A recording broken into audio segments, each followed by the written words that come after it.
Benvinguts a un altre vídeo del minicurs Economitza't. Avui parlarem d'un tema que segurament a molts us interessarà molt, que és com poder repartir i organitzar els diners amb la vostra parella. Sé que és un tema una mica complex i per això dedicarem una sessió sencera a poder-ne parlar. Per tant, comencem. Quan parlem de diners i parlem de parella, moltes vegades el que se'n passa pel cap és conflicte. Però això, evidentment, no sempre ha de ser així. Parlar de diners amb la nostra parella ha de ser una cosa fluida, amable i fins i tot podríem dir divertida. I això ho veurem al llarg d'aquesta sessió. Moltes vegades el que passa és que a molta gent no li és còmode parlar de diners de la mateixa manera que a molta gent tampoc li és còmode parlar d'emocions. I aquest tema de les emocions en parlarem de seguida perquè va molt relacionat amb això. Hem de tenir en compte que per parlar de diners amb la nostra parella hem de tenir uns valors determinats i molt clars, tots dos, i uns hàbits, tant a nivell individual com a nivell col·lectiu. Això farà que la nostra relació amb els diners sigui molt més cohesionada i que ens puguem entendre molt més bé en tots els aspectes a nivell econòmic. Tal com dèiem fa un moment, quan parlem d'emocions també fa referència molt amb els diners i això ho hem vist en les altres sessions d'aquest minicurs. Moltes vegades quan nosaltres ens plantegem els diners i ens plantegem els diners compartits, ens venen moltes coses al cap. La primera és que serà difícil poder gestionar tots aquests diners amb la nostra parella, ja que nosaltres volem fer unes coses, l'altra persona en vol fer unes altres i junts en volem, a més, fer unes altres. I sí, pot semblar difícil, però en definitiva us he de dir que no ho és tant. El que ens haurem de fer és organitzar i seguir unes pautes determinades.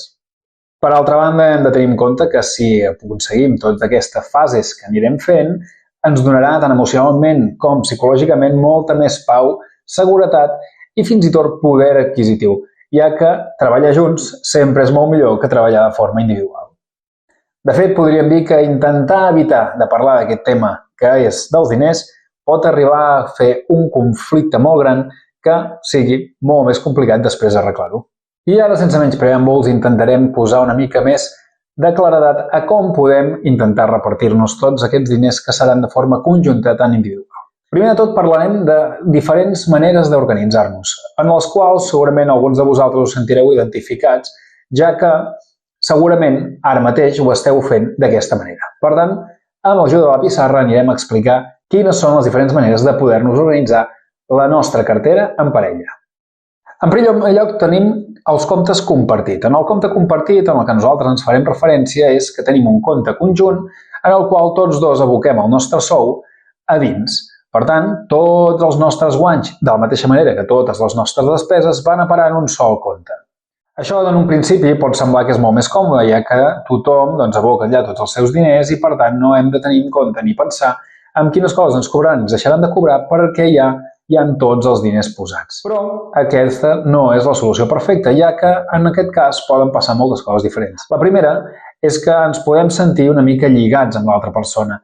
El fet de nosaltres que puguem gastar d'una cosa o d'una altra, ja siguin, per exemple, en fer compres o anar-nos de viatge amb els nostres amics o amigues, pot ser que suposi un risc per també l'economia conjunta si tots els dos sous van abocats al mateix lloc, perquè hi haurà un descontrol, no sabrem què gasta un i què gasta l'altre en diferents parts que, com ja hem vist anteriorment, són les despeses variables.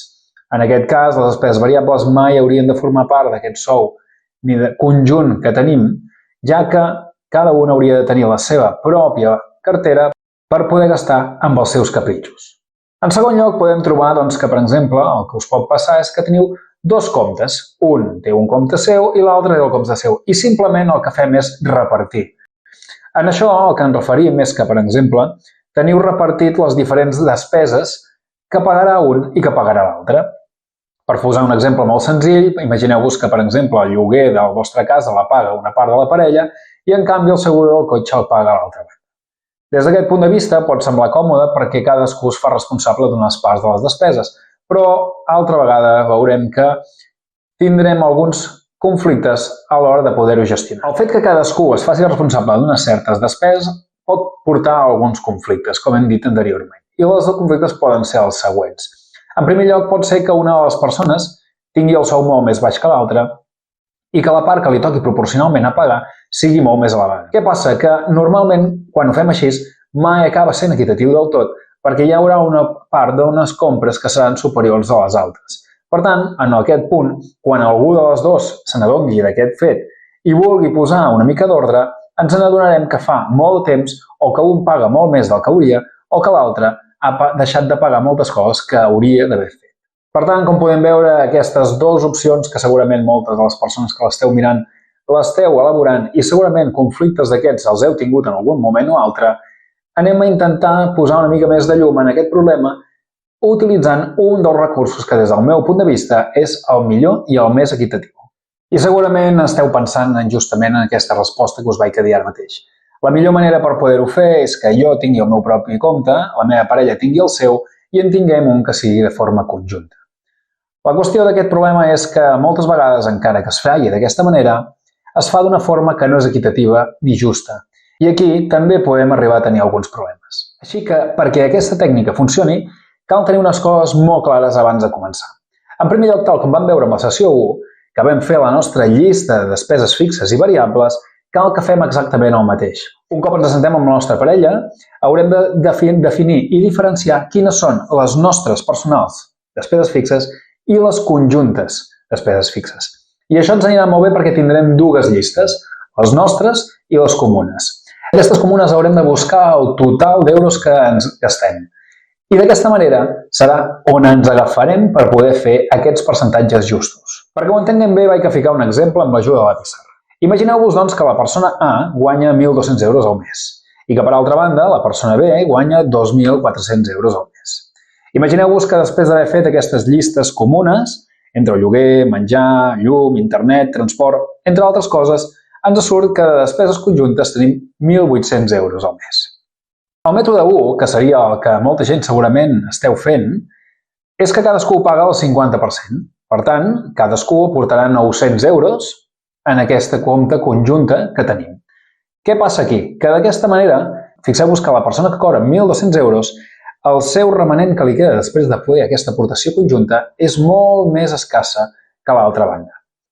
Per tant, si cadascú aporta aquesta quantitat de diners al compte comú, veurem que això no és equitatiu, perquè la persona A destina el 75% del seu sou, mentre que la persona B només destina el 37,5%. Com podeu veure, el remanent que els hi queda entre una i l'altra és molt diferent. Per tant, el que us heu de plantejar és el següent, és dir, nosaltres volem que la nostra parella tingui una estabilitat financera semblant a la nostra? I la resposta segur que és que sí, ja que us podeu trobar un dia és que quan aneu de viatge o aneu de vacances o aneu, per exemple, a fer una sortida que a un li fa molta il·lusió, l'altre no s'ho pugui permetre perquè li suposa massa despesa poder contribuir amb aquest compte conjunt. Per altra banda, anem a veure el mètode 2, que seria el més proporcional als ingressos. Per tant, podríem veure la forma més equitativa. Fixeu-vos que si el total d'ingressos d'un és de 1.200 i l'altre és de 2.400, el total d'ingressos seria de 3.600. Si ho féssim a percentatges de cada un dels sous, a la persona A aportaria el 33% dels seus ingressos totals i la persona B aportaria el 67%. Aplicant, doncs, en aquest punt, fixeu-vos que la persona A només hauria de fer-se responsable de 600 euros d'aquest total i la persona B n'hauria de fer-se responsable de 1.200 euros. Perquè veieu la utilitat d'aquesta tècnica, fixeu-vos que les dues bandes segurament han aportat una part proporcional. Per tant, fixeu-vos que la persona que cobrava 1.200 ha aportat quasi un 50% del seu sou, mentre que la que cobrava 2.400 euros també ha aportat un 50% del seu sou. Però si ho mirem en els gastos conjunts que tenien, una ha aportat el 67% i l'altra ha aportat el 33%. D'aquesta manera, el remanent que li quedarà a les dues bandes serà proporcional i equitatiu per poder després organitzar-se cadascú de la manera que més li complagui. Aquest exemple que us he posat, perquè us feu una idea, és un exemple molt exagerat. Una de les persones cobra molt més que l'altra, però moltes vegades el que acaba passant és que amb la nostra parella els nostres sous no acaben sent tan diferents. Per tant, el que us trobareu és que moltes vegades la part que haureu d'aportar, si ho feu proporcionalment, sigui també molt semblant. Però en el cas que no sigui així, com en aquest exemple, veureu que és molt més útil, ja que, encara que pugui semblar que la persona que cobra més hagi d'aportar molt més i estigui destinant molts més diners, quan parlem de proporcions i parlem d'equitat, és molt més igualitari pels dos, ja que tothom contribueix de la mateixa manera al compte comú i a les despeses conjuntes. Per tant, fixeu-vos la importància que dèiem que és d'aquesta comunicació fluida i, sovint, que cal tenir en compte a l'hora de quan estem parlant de diners amb la nostra parella. ja que el que nosaltres volem és poder gaudir d'aquests diners conjuntament, de la mateixa manera que els volem gaudir de forma individual, i així es poder construir un futur més sa i saludable conjuntament. Per tant, per fer-ho, us dono un consell. Ens hauríem de poder assentar un cop al mes amb la nostra parella i poder organitzar-nos, veient les despeses que tenim conjuntes i els sous que tenim cadascú, la forma millor per poder-nos repartir totes aquestes despeses conjuntament. D'aquesta manera, cada mes podem veure que si en algun cas, en un moment determinat, a algú li pugen el sou, podem veure que aquests percentatges han canviat. Per fer aquests percentatges, que de vegades poden semblar complicats, he creat un Excel perfecte per poder-vos gestionar les despeses en parella, que el teniu aquí sota la imatge i el link a la descripció de YouTube. Fixeu-vos que aquesta plantilla és de forma gratuïta i us anirà molt bé per poder començar a plantejar un pressupost conjunt i veure de forma equitativa quina és la part proporcional que heu de portar a la vostra relació. Per altra banda, també hem de tenir en compte una altra qüestió, i és que de la mateixa manera que quan vam parlar en una de les sessions anteriors del tema dels objectius, individuals també els hem de tenir en parella. Per tant, una forma molt útil per poder-nos organitzar aquests objectius és, novament, assentar-nos els dos i decidir quins són els objectius que ens plantejarem tant a curt com a mitjà com a llarg termini conjuntament. D'aquesta manera, quan els posem plasmats en alguna banda i els puguem observar, veurem quina serà l'evolució i podem començar a planificar aquest estalvi automatitzat conjuntament per, mica en mica, podent arribar a aquests objectius plegats.